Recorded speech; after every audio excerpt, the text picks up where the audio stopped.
गुरु ब्रह्मा गुरुर्विष्णुः गुरुदेवो महेश्वरः गुरु साक्षात् परब्रह्मा तस्मै श्री गुरवे नमः।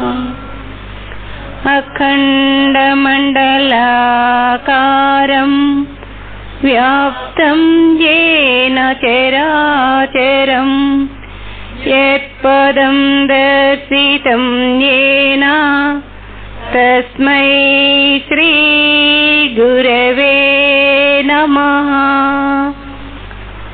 ॐ भूर्भुवः स्वः ह्रीं श्रीं क्लीं तत्सवितुर्वरेण्यं भर्गो देवस्य धीमहि धियो यो नः प्रचोदयात्। ह्रीं श्रीं क्लीं ॐ कैलह्रीं हसकहलह्रीं सकलह्रीं श्रीं ॐ द्रां श्रीकृष्णश्याम कमलनयना दत्तात्रेयाय शरणं मम కథ మనం చదువుతున్నప్పుడు ఒక సప్తాహ కాలంలో మానవ జన్మ యొక్క పరాకాష్ఠకి మనం వెళ్ళిపోగలము అన్న దాంట్లో సందేహము లేదు. కానీ మరి ప్రేత రూపము ధరించినటువంటి గోకర్ణుడు యొక్క తమ్ముడు ముక్తి పొందగలిగాడు. మరి అనేక మంది ఇతర అతనికంటే మంచి వాళ్ళు ఆ భాగవతాన్ని శ్రవణం చేసినా వాళ్ళకి ముక్తి ఎందుకు రాలేదు? ఠప్ ఠప్ ఠప్ అని ఆ వెదురు ఎందుకు చప్పుడు చేయలేదు అన్న ప్రశ్నకి జవాబు ఇస్తూ మనం ఇంత చదువుకున్నాం. అంతటా హరిదాసులు ఫలభేదనముకు కారణము శ్రవణ భేదమే అనియు, శ్రవణములో హెచ్చుతగ్గులు లేకపోయినను మనలో అంతరములు ఉన్నవనియు, దుందుకారి 7 దినముల వరకు ఉపవాసముండి శ్రవణ చేసిననియు, వినిన విషయము మనన నిధిధ్యాసలతో నిలిపిననియు చెప్పిరి. ఉపవాసం అంటే తిండి మానుకోవడం కాదు, నిరంతరము ఆ యోగములో ఉండటం. ఉపవాసము దగ్గరగా కూర్చునుట. దేనికి దగ్గరగా కూర్చునుట? ఆ పరమే వ్యోమన్, ఆ మౌన స్థితి. ఎలా, ఎప్పుడు ఉపవాసం? నిరంతరము. ఆ 2 శ్లోకాలు చదివండి. అన్న మానసిక స్థితిలో ఉండటం ఉపవాసం, తిండి మానుకోవటం ఉపవాసం కాదు. అది మీరు చాలా జాగ్రత్తగా అర్థం చేసుకోండి. ఇది సిద్ధి సాయి కూడా చెప్పాడు కదా, ఉపవాసం ఉండవద్దు అన్నాడు. అంటే తిండి మానొద్దు అని. చేత నువ్వు తిండి మానితే ఇప్పుడున్న మాత్రం ధ్యాస కూడా భగవంతుడి మీద ఉండదు, అప్పుడు ఇంకా తిండి మీద పోతుంది. ఇంచేత ఏకాదశి ఉపవాసం అప్పుడు వాడు 5 రోజుల ముందు నుంచి తిండి మీద ఉంటాడు. మీరు చూశారు చాలా ఇళ్లలో ఆ ఏకాదశి నాడు కానీ శనివారం నాడు కానీ ఆ సాయంత్రం పూట ఉపవాసం చేయాలి అంటే మనసు శనివారం పూటే కాదు, దానికి 5-6 రోజుల ముందు నుంచి పాపం వాళ్ళు ఏం టిఫిన్ చేసుకోవాలి, ఏం చేసుకోవాలి, ఇదే గొడవ తప్ప అసలు భగవంతుడి మీద ఉండదు. అంచేత వద్దు అలాంటి ఉపవాసాలు. కనీసం భాగవతం చదివేవాళ్ళు అలాంటి ఉపవాసాలు వద్దు. ఆరోగ్య దృష్ట్యా మీరు తిండి మానుకుంటే వెయిట్ తగ్గాలి, తిండి మానుకుంటే. కానీ నాకు తెలిసి ఎవరు ఉపవాసం వల్ల వెయిట్ తగ్గలే, నా స్వానుభవంతో చెప్తున్నా నేను. అంచేత ఉపవాసము అంటే అర్థం ఏంటి? ఆ నిరంతరము కూడా మనలో ఉన్నటువంటి ఆ గురు చేతనత్వపు బీజాలకు నీరు, ఎరువు, వెలుతురు ఇచ్చుకొనుట. నియమమును పాటించినచో శ్రవణ ఫలము కలుగుననియు, ఆ శ్రోతలు మరల శ్రీమద్ భాగవతమును వినిచో వారికి వైకుంఠ ప్రాప్తి కలుగుననియు, గోకర్ణుని భగవానుడే స్వయముగా వచ్చి గోలోకమునకు తీసుకుపోవుననియు చెప్పి వెడలిరి. అంచేత ఒక వారం చదివాం, రాలేదు, నెక్స్ట్ వీక్ అలా జీవితాంతం తర్వాత ఖచ్చితంగా నెక్స్ట్ బర్త్లో కూడా ఇదే కంటిన్యూ అవుతుంది.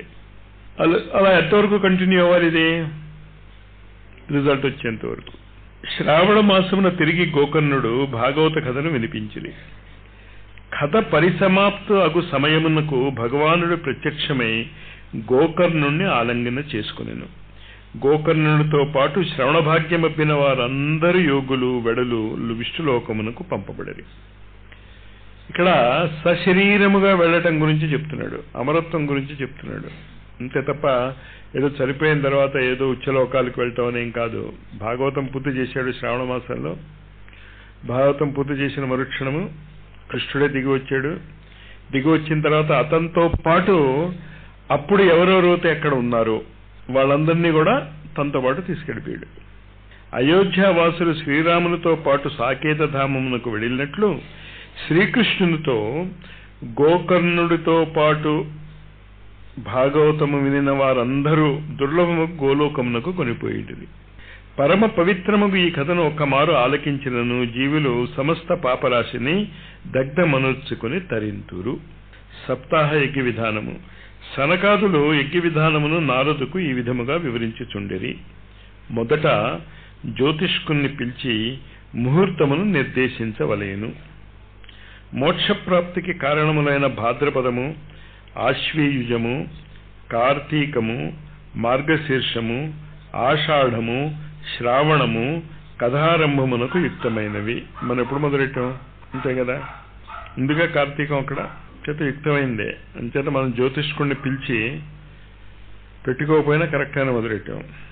భాగవత శ్రవణము జరుగుచున్నదను వార్త దేశాంతరములకు పంపవలేను. ఎవరి ద్వారా పంపించబడాలో వాళ్ళ ద్వారా మాత్రం పంపించటం అయిపోయింది. అంచేత భాగవత కథ శ్రవణము చేస్తున్నప్పుడు ఇలా భాగవత కథ జరుగుతోన్నది అని అందరికీ చెప్పవలసినటువంటి బాధ్యత వింటున్న వాళ్ళందరిది.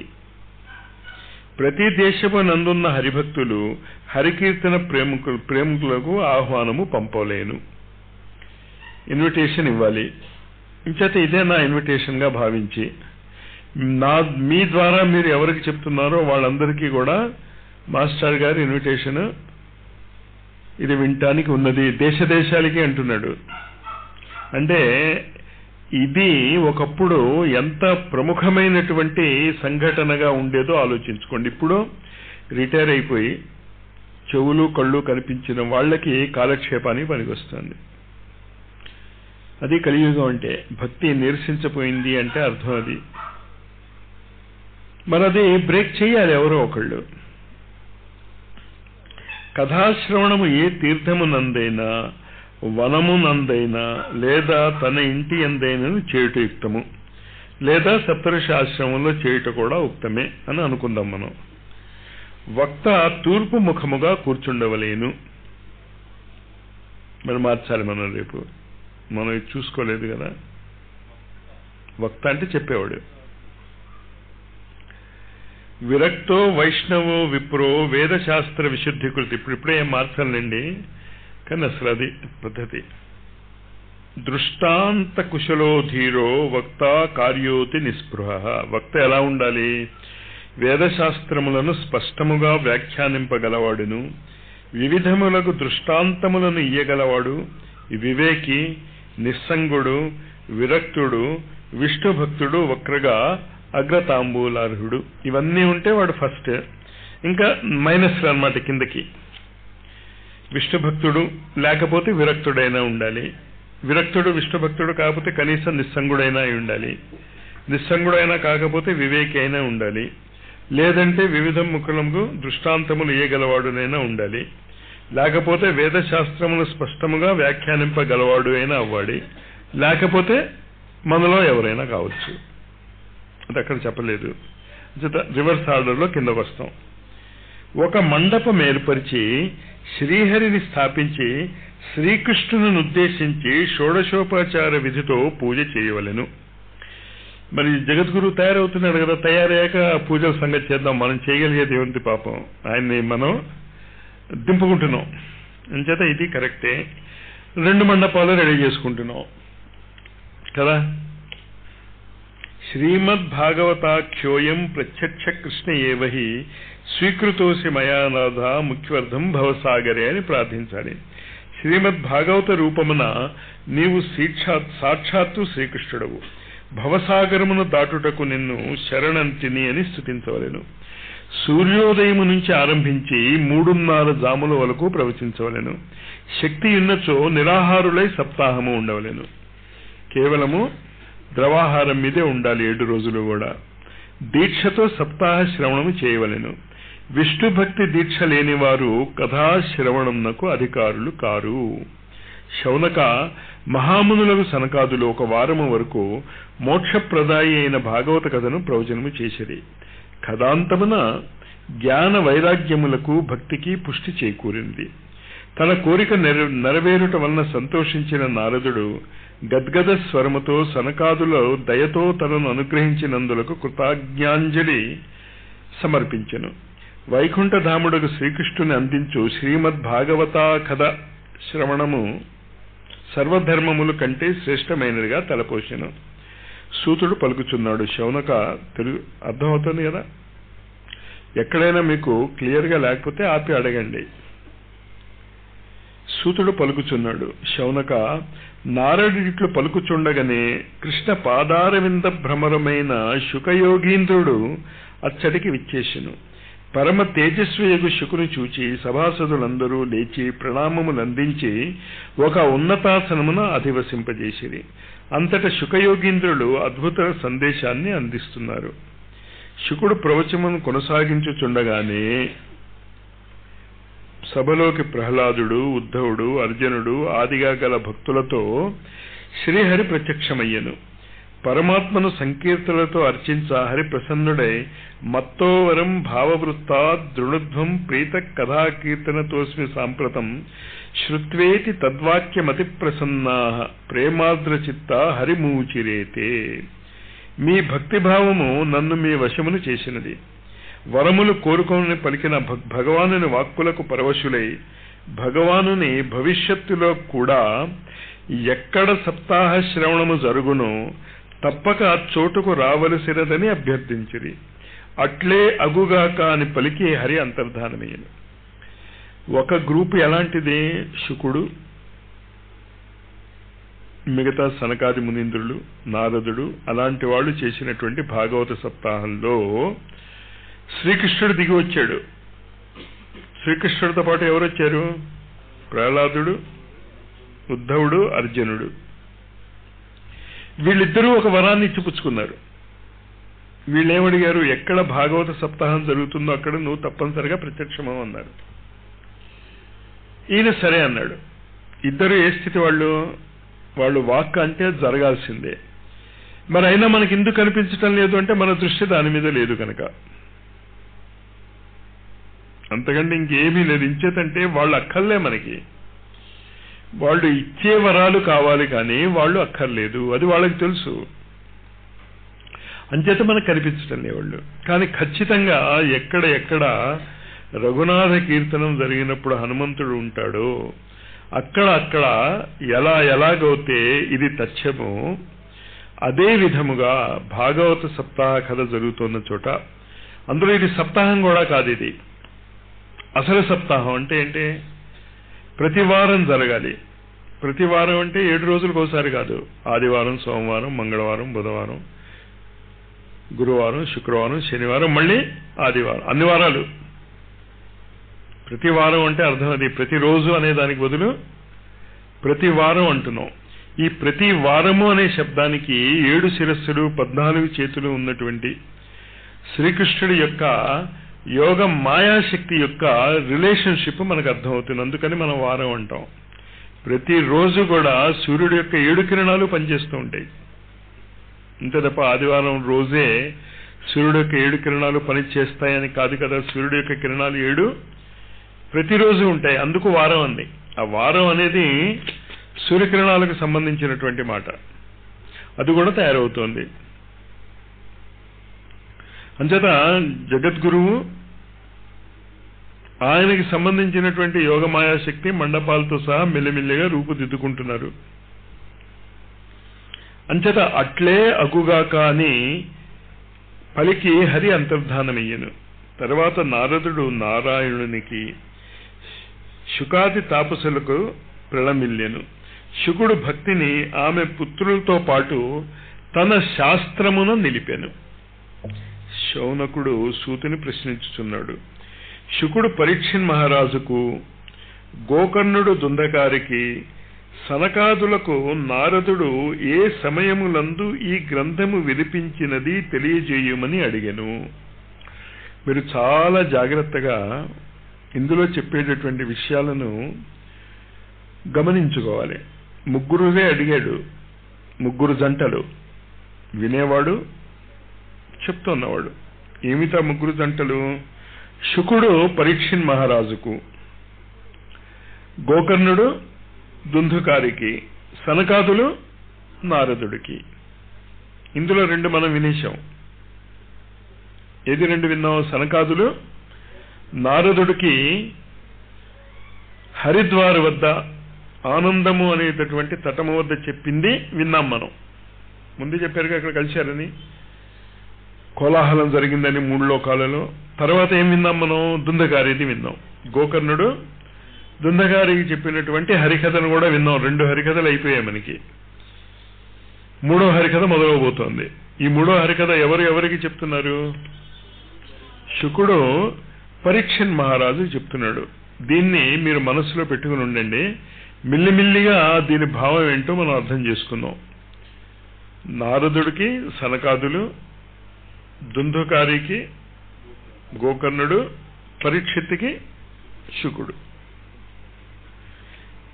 ఏ ఏ సమయములందు ఈ గ్రంథము వినిపించింది తెలియజేయమని చెప్పాడు. సూతుడు చెప్తున్నాడు. శ్రీకృష్ణుడు తన లోకమునకు వెడలిన పిమ్మట కలియుగమున 30 సంవత్సరమును పైగా గడిచిన పిమ్మట భాద్రపద శుక్ల నవమి నాడు శుకుడు పరీక్షిత్తు కథను వినిన తరువాత కలియుగమున 200 సంవత్సరములు గడిచిన పిమ్మట ఆషాఢ శుద్ధ నవమి నాడు గోకర్ణుడు. ఆషాఢ శుద్ధ నవమి ఏదైనా ఎప్పుడైనా మనం ఇంపార్టెంట్ అనిపించిందా మనకి? ఆషాఢ శుద్ధ నవమి నాడు మనం ఏమైనా చేసుకున్నామా? గురునవరాత్రులు చేసుకున్నాం. అంచేత గోకర్ణుడు దుందుగారికి ఎప్పుడు చెప్పాడు? అంచేత మనం ఏదో మొదట అనుకున్నాం, పప్పులో కాలేసాం. మనకంటే ముందుడు గోకర్ణుడు మొదలెట్టేశాడు అది కదా. ఆషాఢ శుద్ధ నవమి నాడు. అటు పిమ్మట ఇంకనూ 30 సంవత్సరములు గడిచిన పిమ్మట కార్తీక శుక్ల నవమి నాడు, ఇవాళేంటో పూర్ణమికి దగ్గర అవుతున్నాం, త్రయోదశి. అటు పిమ్మట ఇంకనూ 30 అంటే మనం మొదలెట్టింది కార్తీక శుక్ల నవమి అయ్యే పాసిబిలిటీ ఉంది రఫ్గా ఆ దరిదాపుల్లో. పర్వాలే, మనం 3 ఉన్నాయి మనకి కదా. అటు పిమ్మట ఇంకనూ 30 సంవత్సరములు గడిచిన పిమ్మట కార్తీక శుక్ల నవమి నాడు సనకాదులు కథను ఆరంభించిరి. ఇంతకీ దీంట్లో మీకు ఏమైనా అర్థం అవుతుందా? పాయింట్ కామన్ గా ఉన్నది ఏదైనా ఉందా? నవమి. ఏ నవమి? అంచేత శుద్ధ నవమి నాడు భాగవత కథ చదవటము ప్రతి నెల చాలా మంచిది, రోజు చేయలేకపోయినా. కానీ సప్తాహం అంటేనే వీళ్ళు ఆ రోజు విన్నారు అంటున్నాడు. అంటే వీళ్ళందరూ ఒక రోజే విన్నారు, అంతేగా అర్థం. చూడండి అక్కడ ఏం చెప్తున్నాడు. భాద్రపద శుక్ల నవమి నాడు శుకుడు, ఆషాఢ శుద్ధ నవమి నాడు గోకర్ణుడు, కార్తీక శుక్ల నవమి నాడు సనకాదులు కథను ఆరంభించిరి. స్టార్టింగ్ పాయింట్ చెప్పారు నవమి నాడు. అంచేత నవమి నాడు కథ ఆరంభిస్తే ఎప్పటికి పూర్తవుతుంది? నవమి, దశమి, ఏకాదశి, ద్వాదశి, త్రయోదశి, చతుర్దశి, పూర్ణిమ తర్వాత 7 రోజులు అయిపోయిందా? అంటే పౌర్ణమికి పూర్తి చేయాలి. నవమికి మొదలెట్టి పౌర్ణమికి పూర్తి చేయాలి అన్నది అర్థమవుతుంది కదా. కానీ ఏ ఏ నెలలు ముఖ్యము అంటే చాలా ముందు ఇచ్చాడు లిస్ట్. కానీ భాగవత కథ యొక్క ప్రాశస్త్యము తెలిపేటటువంటి సంఘటనలు మాత్రము భాద్రపద మాసంలోను, ఆషాఢ మాసంలోను, కార్తీక మాసంలోనూ జరిగాయి. పాపరహితుడు శౌనక ఈ కలియుగమున ఇంకోటి మీకు ఏమైనా తడుతోందా? దీనివల్ల సంవత్సర కాలంలోనే జరిగిపోతాయి. మళ్ళా నేను ఎప్పుడు చెప్తాను కదా, భారతీయ ఆధ్యాత్మిక చరిత్ర ఒక సంవత్సరంలో పూర్తయిపోతుంది, ఒక అకాడమిక్ ఇయర్ లాగా. అంచేత అకాడమిక్ ఇయర్లో భాగవత శ్రవణము కూడా 3 సార్లు జరగాలి. 5 నవరాత్రులతో పాటు 3 సప్తాహాలు. మనం ఏంటో సిలబస్ అలా పెరిగిపోతూ ఉంటే అనవసరంగా పుస్తకాలు తీస్తాను నేను, మీరు ఊరుకోవచ్చు కదా. అంచేత రేపు మార్గశిర మాసంలో జరిగేటటువంటి దాంట్లో మరి భాగవత సప్తాహం కూడా ఎక్కడో పెట్టాలి. మనం పెట్టి మనం 4వది అంటాం. మనం అప్పుడు ఏంటంటే చెప్తాం, అక్కడ 4వది మనం మొదలెడతాం. ఏమున్నది ఇంచేతంటే శ్రావణ కథారంభమునకు మార్గశీర్ష మాసము కూడా యుక్తమైనదే అని ముందు పైన చెప్పాడు కదా ఇందాక. అంచేత చూద్దాం. అంచేత ఎప్పుడు మొదలెట్టాలి మనం? మార్గశీర మాస నవమి నాడు మొదలెట్టాలి. మరి ఆ డేటు అది కాస్త జాగ్రత్తగా గుర్తుంచుకొని, మరి ఆహ్వానాలు అవి పంపించాలంటున్నాడుగా, కాస్త డేట్ ఒకటి గుర్తు చేసుకుని ఈసారైనా కనీసం లెటర్స్ అవి రాయండి అందరికీ. పాపరహితుడు శౌనక. ఇప్పుడు మీకు ఎందుకు ఇదంతా చెప్తున్నాను అంటే, పుస్తకాలు ఎలా చదవాలో అన్నది మీకు తెలియాలి. ఇది చదివే విధానం. మీరు చదువుతున్నప్పుడు అందులో ఉన్నటువంటి స్పిరిట్ ఏంటి, మనం శ్రవణము చేస్తున్నాం అంటే అర్థం ఏంటి, ఆచరణ యోగ్యమైనటువంటివి చెయ్యాలి. వింటే అంటే అర్థం వింటం కాదు, చేస్తే. నా మాట వింటే బాగుపడతామంటే వాడు వింటున్నాడుగా పాపం, మరి బాగుపడతాడు వింటే. వింటే ఏం చేయాలి? అంచేత వింటే అంటే ఆచరణ చేయాలి. అంచేత వింటాం, చదవటం ఏంటి? కళ్ళతో వింటాం. కళ్ళతో శ్రవణం చేయటాన్ని చదవటం అంటాం, అంతే కదా. అంచేత స్వాధ్యాయము కానీ అధ్యయనం చేసేటటువంటి విధానం ఇది. ఏదైనా ఒక పాయింట్ ఇంపార్టెంట్వి తగిలితే అక్కడికక్కడ దాన్ని అనాలిసిస్ చేసుకుని, మీరు విజువలైజ్ చేసుకుని, మనకు ఉపయోగపడేది ఏదైనా ఉంటే తక్షణము అది ఆచరణలో పెట్టేయటమే. మరి మార్గశీర్ష మాస శుక్ల నవమి నాడు భాగవతానికి ఎంత అద్భుతమైనటువంటి ప్రచారం ఇచ్చి, మనము అందంగా కూడా అలంకరించమన్నాడు. మండపం అన్నాడు, అందులో శ్రీకృష్ణుడిని షోడశోపచార పూజ అన్నాడు. ప్లస్ ఇంకొకటి ఏంటి, పొద్దున్న చెప్పమన్నాడు. మనం సాయంత్రం చెప్పాము, సరే అది పెద్ద ప్రాబ్లం ఏం కాదు. సూర్యోదయం నుంచి ఆరంభించి 3:30 జాములు. అంచేత 3:30 జాములు అంటే 3 3 9 10:30 గంటలు చెప్పాలి నాన్ స్టాప్గా. సూర్యోదయము నుంచి అంటే టైం కూడా ఆయనే ఫిక్స్ చేశాడు. ఎప్పటి నుంచి మొదలెట్టాలి? సూర్యోదయం నుంచి. అంటే సుమారు 6 గంటలకు మొదలెడితే 12 గంటలకి 6 గంటలు అవుతుంది. సాయంత్రం 4 గంటలకి 10 గంటలు, సాయంత్రం 4:30. అందుకే తిండి తినొద్దన్నాడు. తిండి తింటారు టైం. కానీ మన తప్పదుగా మనం చేసేది ఏముంది? అంచేత మార్గశీర్ష మాస శుద్ధ నవమి నాడు ఇందులో చెప్పినట్టు మనం భాగవత సప్తాహం చేసుకుందాం. పాపరహితుడగు శౌనక. ఈ కలియుగమున భాగవత కథ భవరోగమునకు రూపుమాపునట్టిది. కృష్ణుని ప్రియమైన ఈ కథామృతమును భక్తిని వృద్ధి చేయును, ముక్తిని ప్రసాదించును. ఇంకా మొదటి స్కందంలోకి వెళ్దాం. ఇంకా ఇంతవరకు ఏంటి అంటే మహాత్మ్యము అది చదువుకున్నాం. ఉపోద్ఘాతము ప్రథమ స్కందము. శ్రీమద్ భాగవతము 12 స్కంద సమున్నతమైన సద్గ్రంథము. భాగవతమును సాక్షాత్తు భగవానుని రూపమై ఉన్నది. శ్రీకృష్ణుని పాదములు మొదలు జానువుల వరకు ప్రథమ స్కందమై ఉన్నది. చాలా జాగ్రత్తగా అర్థం చేసుకోండి. జానువులంటే తొడలు, కొంచెం అంచేత ప్రథమ స్కందం అంతా ఎంతవరకు వచ్చామన్నమాట, శ్రీకృష్ణుడి యొక్క మోకాలు వరకు వర్ణన జరుగుతుంది అక్కడ జగద్గురువు యొక్క. అంచేత ఈ పుస్తకమే జగద్గురు స్వరూపము. మిల్లిమిల్లిగా మనం అర్థం చేసుకుందాం అదంతా ఎలా జరుగుతుందో. ఈ స్కందమున అధికారి లక్షణములు తెలుపబడినది. భాగవతము నాలకించుటకు అధికారి ఎవరో ఈ స్కందమున స్పష్టముగా చెప్పబడింది.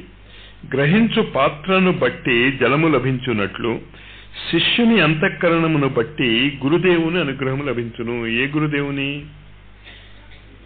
జగద్గురువు యొక్క అనుగ్రహం. ఎక్కడున్నాడా జగద్గురువు?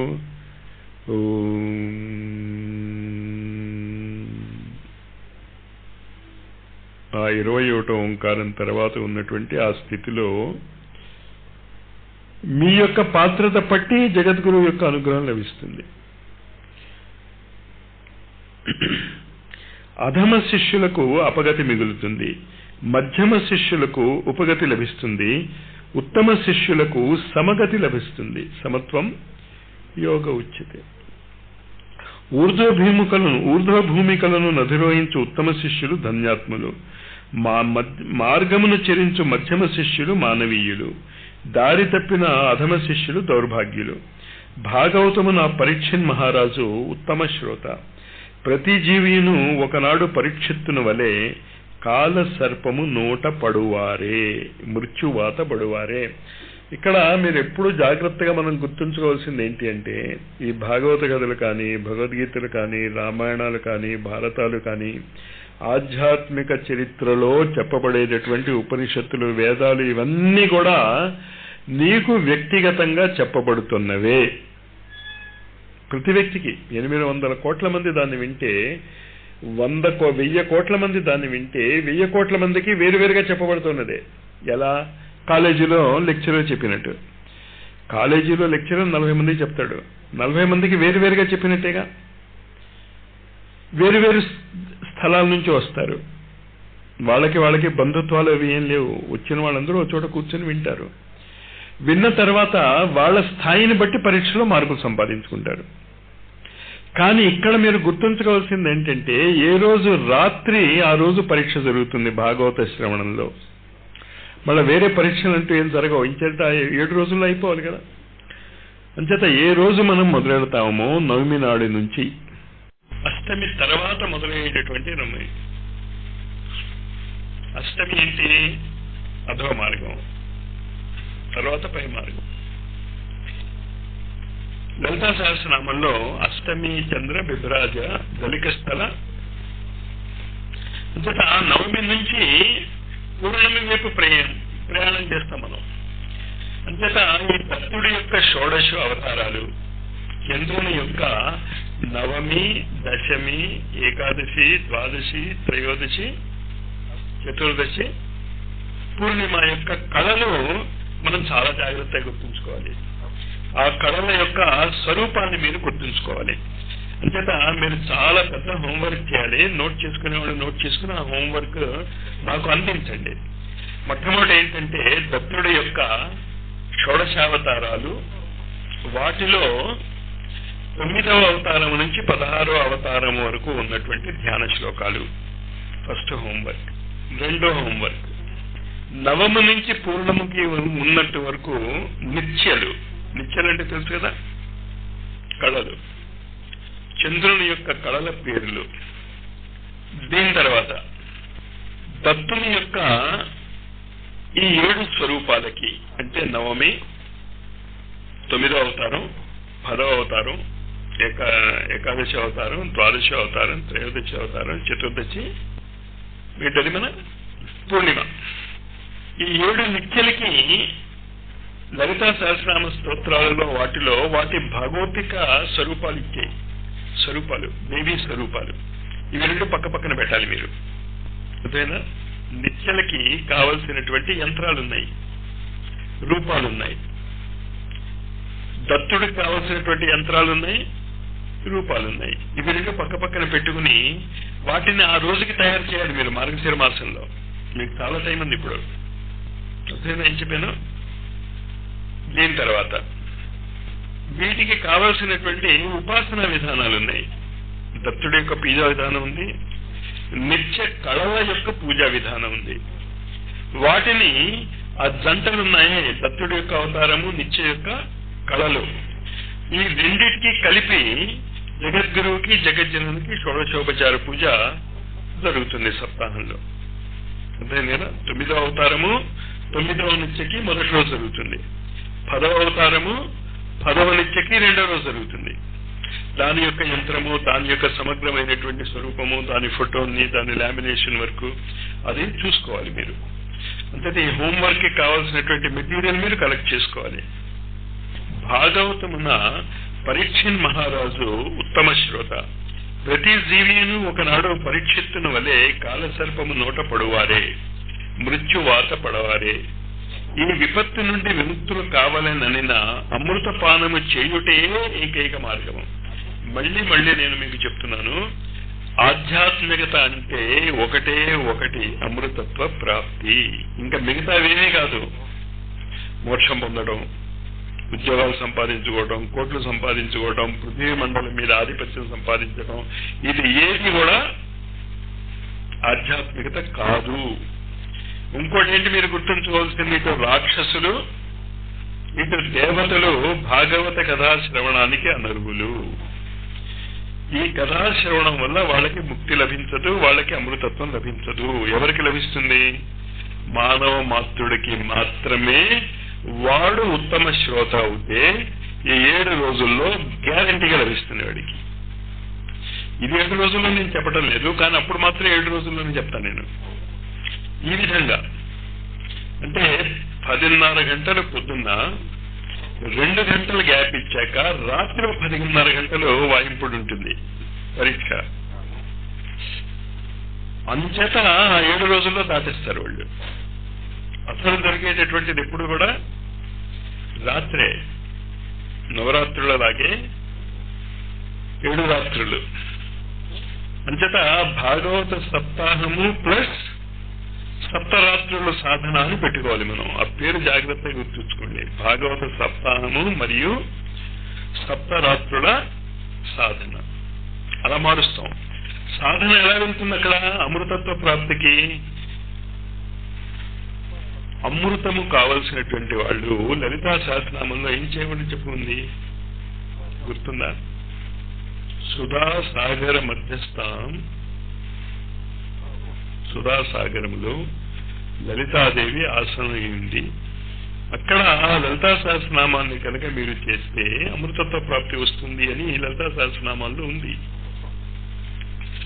దాని గురించి మనం ఆలోచిద్దాం. కానీ లలితా సహస్రనామాలు అప్పుడు మనం ఉపయోగించుకోం, లలితా త్రిశతి మనం ఉపయోగించుకోబోతున్నాం. ఆ తేడా కాస్త జాగ్రత్తగా గుర్తుంచుకోండి. అంచేత ఇదంతా మీరు రెడీ చేసి నన్ను అడిగితేనే మార్గశిర మాసంలో భాగవత సప్తాహము మరియు భాగవత సప్తరాత్రుల సాధన జరుగుతుంది. ఎందుకంటే ఇంకా బ్యాక్గ్రౌండ్ మీరు రెడీ చేసుకోవాలి. నేను చెప్పను, మళ్ళీ గుర్తు చేయను.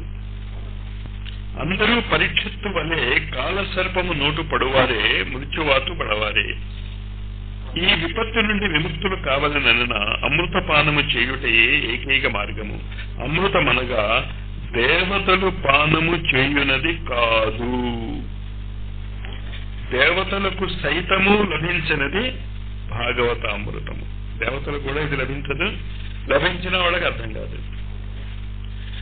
అవసరము, ఆసక్తి, అర్హత, ఈ 3 లక్షణములు అధికారులు ఎండునచో శ్రవణము ఫలము తప్పక లభించును. అవసరము, ఆసక్తి, అర్హత. అవసరము అన్నదాన్ని వీలు అని కూడా అనాలి మనం. ఆ టైంకి సెలవు దొరకలేదు, ఆ టైంకి మీరు రాలేకపోయారు, అర్హత లేదని అర్థం. అంతకంటే ఇంకేం లేదు. ఇంచేట ఆ టైంకి ఇంకో పని ఏదైనా చెప్తే మీకు ఖచ్చితంగా వీలు వచ్చేస్తుంది. తమాషాది. ఇది చాలా జాగ్రత్తగా గుర్తుంచుకోండి. అంచేత మార్గశిర మాస శుద్ధ నవమి నుంచి మార్గశిర మాస పౌర్ణమి వరకు ఈ భాగవత సప్తాహములో పాలు పంచుకోదలిచిన వాళ్ళకి మీరు ఉత్తినే ఆహ్వానం ఇవ్వటం కాదు, ఈ డీటెయిల్స్ కూడా చెప్పాలి మీరు. పరీక్షిత్తుని వలె అధికారులకు వారికి భాగవత శ్రవణ ఫలము తప్పక లభించును. పరీక్షిత్తుని హృదయమున శ్రీహరి విరాజిల్లుటయే భాగవత శ్రవణ ఫలము. ఎవరు పరీక్షిత్తుని వలె అర్హులగుదరో వారి హృదయమున పరమాత్మ విరాజిల్లును. సదా సేవ్య సదా సేవ్య శ్రీమద్ భాగవతీ కథ యస్యాః శ్రవణ మాత్రేణ హరిచిత్తం సమాశ్రయే. శ్రీమద్ భాగవత కథను సదా సేవింపవలెను, సదా స్మరింపవలెను. దీనిని శ్రవణము చేయగా శ్రీహరి శ్రోత హృదయమున తప్పక విరాజిల్లును. శ్రోత హృదయమున ఎవరున్నారు? శ్రోత హృదయమున ఎవరున్నారు? ఆదిత్యుడు, సూర్యుడు. పొద్దున చెప్పాను నిన్న. మళ్ళా ఇది మీరు లింక్ పోతే భాగవతం ఎగిరిపోతుంది. రహస్యం అక్కడ పెట్టారు ఋషులందరూ. అసలైన విషయం మాత్రం చెప్పలే అక్కడ, నువ్వు గుర్తించాల్సింది అని. కానీ హింట్ ఇస్తారు ఎవడైనా అందుకే ఏమన్నాడు? ఇది ఎవరు చెప్పారు? ఆదిత్యుడు చెప్పాడు అని చదువుకున్నావా? ఇది ఎప్పుడు మొదలెట్టమన్నాడు? సూర్యోదయం ఎప్పుడు మొదలెట్టమన్నాడు? మీకు కాస్త అస్ట్రాలజీలో మీకు జ్ఞానం ఉంటే 3 గంటల తర్వాత సూర్యుడి యొక్క కిరణాలు తగ్గుముఖం పడతాయి. అప్పుడు మార్తాండ కిరణాలు అంటాం, మృతమైన అందము యొక్క కిరణాలు. కాలసర్పదోషం అంటాం దాన్ని. అంతవరకు ఇది చదవమన్నాడు. అంచేత మీరు ఏ రోజుకి ఆ రోజు పరీక్షించుకోవచ్చు. మార్తాండ కిరణాలు మీ మీద పడితే మీరు చచ్చిపోతారు. మార్తాండ కిరణాలను మీరు తప్పించుకోగలిగితే అమృతత్వం వచ్చేస్తుంది ఆ రోజే. ఏ రోజుకి ఆ రోజు టెస్ట్ చేసుకోవచ్చు మీరు. కానీ ఆ స్థాయికి మీరు ఎదగాలి. నేనేం చేయలేను ఇంకా. అది మీరు ఇప్పుడు పిల్లలకి నేను చెప్పగలను, కష్టమైనటువంటి ప్రాబ్లం ఏదైనా ఉంటే ఎక్స్ప్లెయిన్ చేయగలను. పరీక్షలో వాడది రాయాలి అంటే మాత్రం నేను వచ్చి రాయలేనుగా. అంచేత దీన్ని చాలా జాగ్రత్తగా గుర్తుంచుకోండి. చాలా విచిత్రమైనటువంటిది. అంచేత ఆ హృదయము అనే మాట ఎక్కడ వచ్చినా సూర్యకిరణాల గురించే చెప్పబడుతున్నది అని గుర్తుంచుకోండి. గీత అనే మాట ఎక్కడొచ్చినా కూడా సూర్యకిరణాలే. ఇంచేత ఇమం వివస్వతే యోగం ప్రోక్తవానహమవ్యయం. ఈ గీతా జ్ఞానాన్ని నేను మొట్టమొదట సూర్యుడికి చెప్పాను. సకాలేన మాత యోగో నష్ట పరంతప. కాలయోగములో ఈ యోగం పోయి చివరికి ఈ పూజలన్నీ మిగిలాయి. అర్థం పర్థం లేనటువంటి పూజలు. అంచేత ఈ 7 వారాలలో సూర్యుడు యొక్క 7 కిరణాలని మీరు పట్టేసుకోవచ్చు. పట్టేసుకుంటే ఏమవుతుంది? ఇంకేం లేదు నేర్చుకోవటానికి మిగిలింది. ఇంకా అదే రిపీట్ అవుతుంది తప్ప ఇంకేం నేర్చుకుంటారు మీరు? అది అక్కడ చెప్పేది. అంచేత సదా సేవ్య శ్రీమద్ భాగవతీ కథ యస్యాః శ్రవణ మాత్రేణ హరిచిత్తం సమాశ్రయేత్. ఈ శ్రీమద్ భాగవత కథను సదా సేవింపవలను, సదా స్మరింపవలను. దీనిని శ్రవణము చేయగా శ్రీహరి శ్రోత హృదయమును విరాజిల్లును. అందుకని ఇక్కడ 12 స్కందాలు, 12 రాసులలో 7 గ్రహాలు తిరుగుతూ ఉంటాయి. తిరిగేవి 7 గ్రహాలే, రాసులు 12 అయినా. కానీ ఇవి దేని చుట్టూ తిరుగుతున్నాయి? ఈ గ్రహాలు సూర్యుడు చుట్టూ తిరుగుతున్నాయి. అంచేత మొత్తము ఈ 12 రాశి చక్రము యొక్క కథే భాగవతము. దానికి అనుగుణ్యంగా మనం ఇక్కడ ఏం తయారు చేసుకున్నాం? మహాకాల చక్రవర్తి యంత్రాన్ని పెట్టుకున్నాం. అంచేత మనం ఖచ్చితంగా ఇంతవరకు ప్రపంచంలో ఎక్కడా చెప్పబడినటువంటి భాగవత సప్తాహానికి నాంది పలుకుతున్నాం ఈ భాగవత శ్రవణంతో. కానీ మనము చెప్పుకోబోయేటటువంటి భాగవతము పరీక్షిత్తు మహారాజు స్థితికి మిమ్మల్ని తీసుకెళ్లి, ఆ స్థితిలో శుకుడు అందజేసినటువంటి భాగవతామృతమును అందజేయాలి అంటే మీరు దానికి రెడీ అవ్వాలి. అజ్ఞాన చీకట్లు ముసిరిన మానవ హృదయాలలో జ్ఞానజ్యోతిని వెలిగించుకుని ఆనందయాత్ర చేయుటకు భాగవతమే ఏకైక మార్గమై ఉన్నది. అధికార లక్షణములను పొంది అధ్యయనం సాగించు వారులు ఆప్త కాములై తరింపగలరు. ఇది ఆరంభము. ఇక ప్రారంభించండి. శ్రీమద్ భాగవతము ప్రథమ స్కందము మంగళాచరణము. ఇందులో చదవబోయేటటువంటి విషయాలు చూడండి. దివ్యారంభము, భక్తి వైశిష్ట్యము, భగవానుని అవతారములు, వ్యాసుని నైరాశ్యము, నారదుని పూర్వజన్మ వృత్తాంతము, అశ్వత్థామ అనర్ధావేశము, కుంతీదేవి భగవానుని కీర్తించుట, భీష్మ నిర్యాణము, శ్రీకృష్ణుని ద్వారకా నగర ప్రవేశము, పరీక్షిత్ జననము, విదురుని ఆగమనము, గాంధారి ధృతరాష్ట్ర నిర్గమనము, అపశకనములు అరిష్టములు, పరీక్షిత్తుని ప్రతిపాలన, కలికి కళ్యము, పరీక్షిత్తుని పరిక్లేశము. అంటే మెయిన్ ఇందులో ఏంటి? పరీక్షిత్తుని యొక్క జననము. జననం అవుతే ఇవాళ మీ హృదయాల్లో జరిగింది. అది స్టిల్ బోర్న్ బేబీ అవుతుందా, అబార్షన్ అవుతుందా, లేదా మీరు మార్గశిర మాసానికి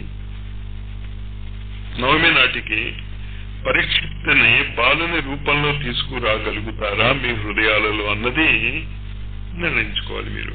జననం బీజం అయితే పడిపోయింది, కాపాడుకోండి దాన్ని జాగ్రత్తగా.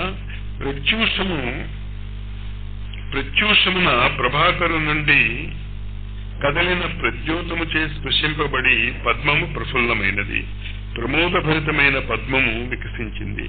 అతులిత హృదయ అంబారీలో ఆసానుడయ్యున్న అప్రమేయ అధిపతి చే స్పృశింపబడి ముముక్షుజన చిత్తము పూచేటప్పుడు అభిమంత్రించిన చాలా గొప్పగా రాశాడు. అంటే ఏంటి అంటే అర్థం మనకు అర్థం కాదు అని. అంచేత నాకేం అర్థం కావటం లేదు, కానీ ఇది అర్థం అవ్వాల్సిన అవసరం ఏం లేదు. బాధ ఏం పడుతున్నాడు అంటే సూర్యుడిని చూసి పద్మము ఎప్పుడు వికసిస్తుంది అని పాపం గాబరపడుతున్నాడు. అభిమంత్రించిన అహర్పతిని ఆలింగన మనొచ్చుకునే శుభగడి ఎప్పుడు, నిశ్రేయస్సుని నిలయానికి చేరే ప్రయత్నములో నాంది ఎలా జరగాలి, ఉద్గతియే తెలియని వానికి ఉషస్సు ఎలా గోచరిస్తుంది, కాలము తెలియని చోటికి నడిపించే కాక వెలుగు ఎవరు, ఇవన్నీ చర్చించాలంటే నీవు అర్చకుడివై ఉండాలి. సమర్చనలో నిత్య సత్యాలు ద్యోతకమవుతాయి. అప్పుడే సాధన ఎనడి నిస్తులు నిశ్రేణిపై పయనించి నిరంజన ధామము చేరగలము. ఈ మహాప్రయత్నములో ప్రథమ సాధనము వందనము. వంద్యుని గాంచి వందనము అనర్చినప్పుడే హృదయ నందనోద్యానవనము కాలిడగలము. కంటకము లేని ఆటంకములుండని బాటలో పయనించగలము. ఈ బాట మంగళప్రదము. ఆచరణీయముగు ఈ బాటలో గమనము సర్వులకు ఆదర్శము. ఇది శుభకరమైన ఆచరణము, మంగళాచరణము. అంటే ఎవరి గురువుకి వాళ్ళకి నమస్కారం చేసుకోండి అని అర్థం.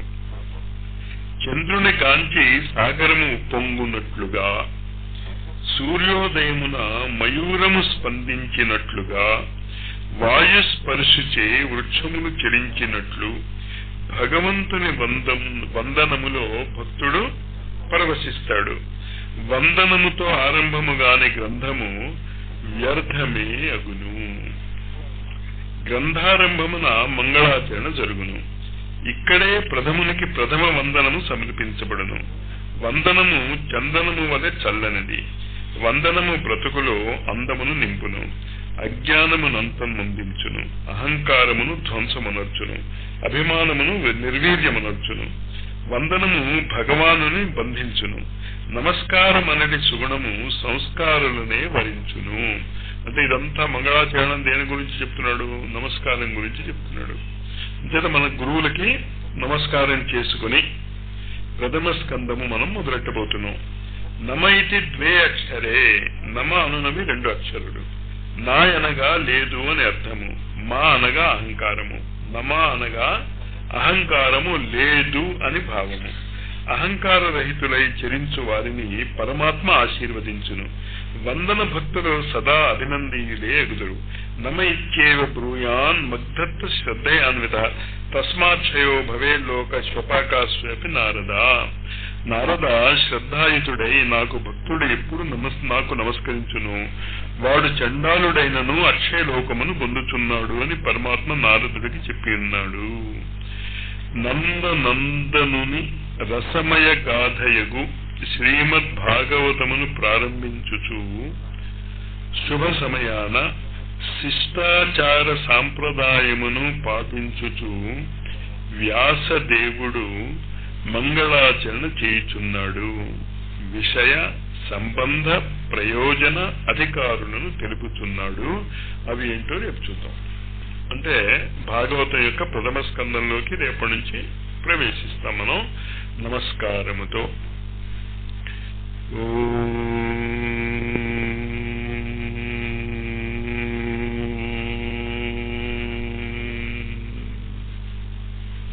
ఓం గ్రాం శ్రీకృష్ణ శ్యామ కమల నయన దత్తాత్రేయాయ శరణం మమాద్రా.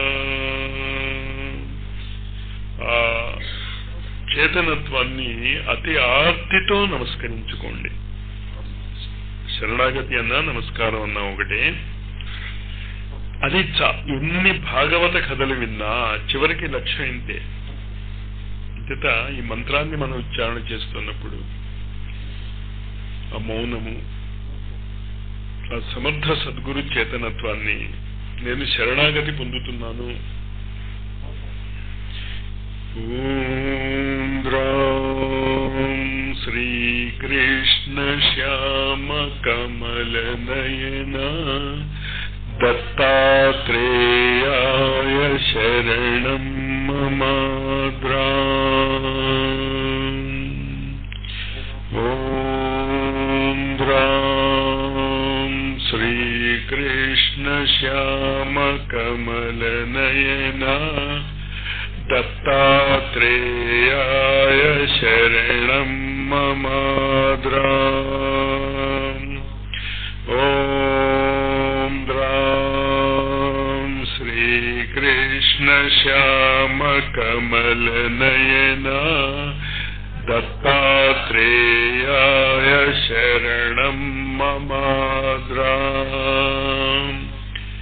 ఓం గ్రాం శ్రీకృష్ణ శ్యామ కమల నయన దత్తాత్రేయాయ శరణం మమాద్రా. ఓం గ్రాం శ్రీకృష్ణ శ్యామ కమల నయన దత్తాత్రేయాయ శరణం మమాద్రా. ఓం గ్రాం శ్రీకృష్ణ శ్యామ కమల నయన దత్తాత్రేయాయ శరణం మమాద్రా. ఓం గ్రాం శ్రీకృష్ణ శ్యామ కమల నయన దత్తాత్రేయాయ శరణం మమాద్రా. ఓం గ్రాం శ్రీకృష్ణ శ్యామ కమల నయన దత్తాత్రేయాయ శరణం మమాద్రా.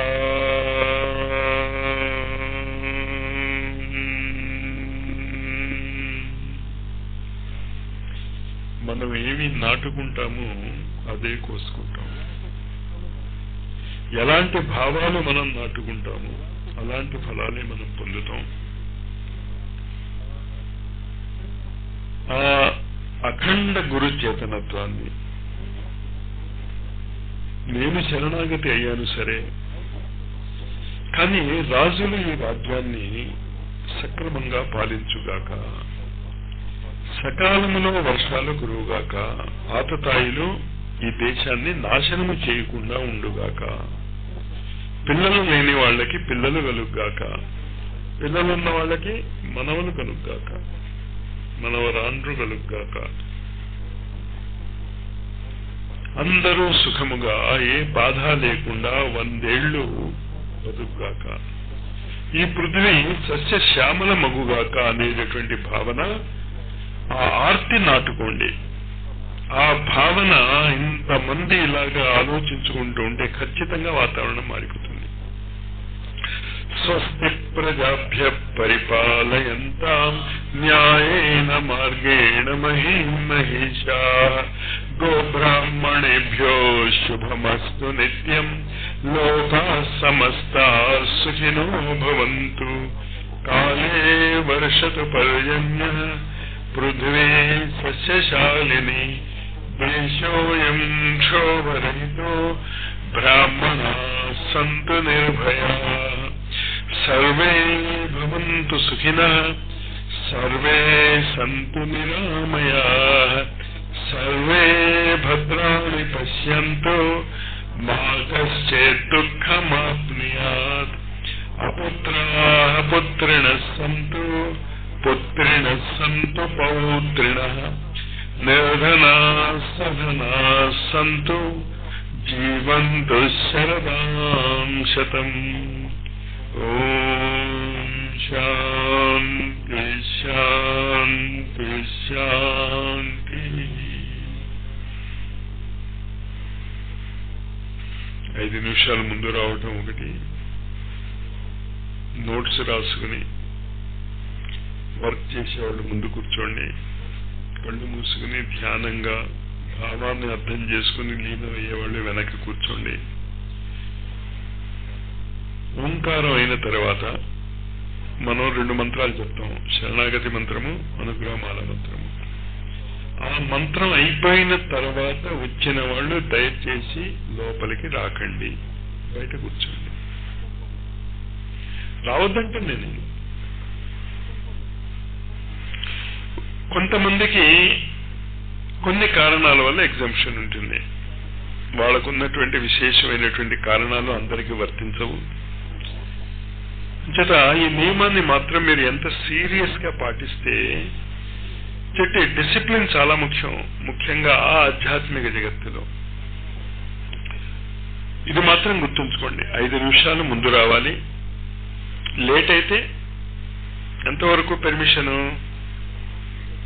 ఓం ద్రాం శ్రీకృష్ణ శ్యామ కమలనేన దత్తాత్రేయాయ శరణం మమ ద్రాం అనే సౌండ్ వినిపిస్తున్నంత వరకు ఓకే.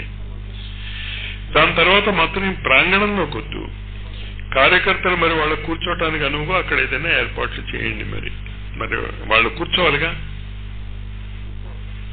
వాళ్ళకి కావలసినటువంటి లేటుగా వచ్చేవాళ్ళు ఎప్పుడైనా రావచ్చు, చివరి క్షణంలో అయినా రావచ్చు. ఇంచేదంటే మంచి మాట ఒకటి చెవిలో పడినా పర్వాలే, రావద్దని నేను అంటలే. మీ రకరకాలైనటువంటి ప్రాబ్లమ్స్ ఉంటాయి, కానీ క్లాస్ రూమ్ లోకి రావద్దు, లోపలికి. లేదు కుర్చీలు ఏర్పాటు చేస్తారు, లేకపోతే ఆ పైన గోళాలు తీసేసినా I think it will be okay. చూసుకోండి, దానికి ఉంది. ప్లస్ ఇంకోటి కూడా చెప్తున్నాను, ఈ నియమాలు ఏవి కూడా హార్డ్ అండ్ ఫాస్ట్ రూల్స్ కావు. వచ్చినటువంటి శ్రోతలు కానీ వచ్చినటువంటి వాళ్ళు కానీ ఇలా మారుస్తే బాగుంటుంది అని మీరు చెప్పదలుచుకుంటే ఖచ్చితంగా చెప్పండి. ఇది బాగుంటుందేమో, దానికి కారణాలు చెప్పాను నేను. కాదండి ఇది ఇలా చేస్తే ఇంకా బాగుంటుంది, లేకపోతే ఇంత సీరియస్ గా ఉండక్కర్లేదు ఈ కారణాల వల్ల అని మీకు ఏదైనా మార్పులు చేర్పులు కావాలంటే మార్గశిర శుద్ధ సప్తమి వరకు మీరు చెప్పవచ్చు. మార్గశిర శుద్ధ అష్టమి ప్రిపరేషన్, అలంకరించడానికి మండపం అది ఇది. మార్గశిర శుద్ధ నవమి నుంచి ఇక్కడ 2 కార్యక్రమాలు ప్యారలల్ గా జరుగుతాయి. ఒకటేమో భాగవత సప్తాహము ప్లస్ సప్తరాత్రులు. ఇది కాకుండా ఆల్రెడీ మనం 3 రోజులు ఒక ప్రోగ్రామ్ అనౌన్స్ చేసి ఉన్నాం. ఆ ప్రోగ్రామ్ ఆగదు. ఏంటా ప్రోగ్రాము? పూర్ణమి నాడు శపథయజ్ఞము, చతుర్దశి నాడు దీపయజ్ఞము, త్రయోదశి నాడు గాయత్రి యజ్ఞం. ఇదంతా కాకుండా మార్గశిర శుద్ధ 1 నుంచి అంటే ప్రతిపద నుంచి మనము నవరాత్రుల్లో చదువుకున్న వాటిని చర్చించుకుని వర్క్ షాప్స్ పెట్టుకుందాం అనుకున్నాం కదా. అంతేగా దానితో పాటు ఇది ఎక్స్ట్రా. ఇంకా భాగవత సప్తాహానికి వచ్చేవాళ్ళు భాగవత సప్తాహానికి వస్తారు, ఆ యజ్ఞానికి వెళ్లేవాళ్ళు యజ్ఞానికి వెళ్తారు, లేదా వీళ్ళు అప్పుడే భాగవత సప్తాహం అది మొదలెట్టేసరికి వీళ్ళు ఒక రోజులోనే వాళ్ళు శ్రీకృష్ణ చైతన్యాన్ని పొందిస్తే 2 రూపాయలు ధరిస్తారు. 1 రూపాయేమో 1 రూపాయి ఇటు ఉంటుందేమో, జరగవచ్చు, ఏమి జరుగుతుందో చూద్దాం. కానీ కాస్త సీరియస్ గా ప్లాన్ చేయండి. 99 డిసెంబర్కి ఈ డిసెంబర్కి తేడా మీకు అర్థం అవుతున్నట్టుంది. అసలు ఈ 2000 గురువులు చెప్పినటువంటి లాస్ట్ డేట్ మనం 1 ఇయర్ ప్రీపోన్ చేసాం. ప్రీపోన్ చేయటమే కాకుండా 1 ఇయర్ మనం పూర్ణాహుతి యజ్ఞంగా మార్చుకోగలిగాం. అంటే మనం చాలా ముందు ఉన్నాం, అందుకు మీకు ఓకే. కానీ ముందున్న వాళ్ళు ఎప్పుడు ముందుండండి, మళ్ళా వెనక్కి వెళ్ళిపోతే ఎట్ట? కుందేలు తాబేలు కథలాగా అవుతుంది. తాబేలు గెలిచిపోతే కష్టం.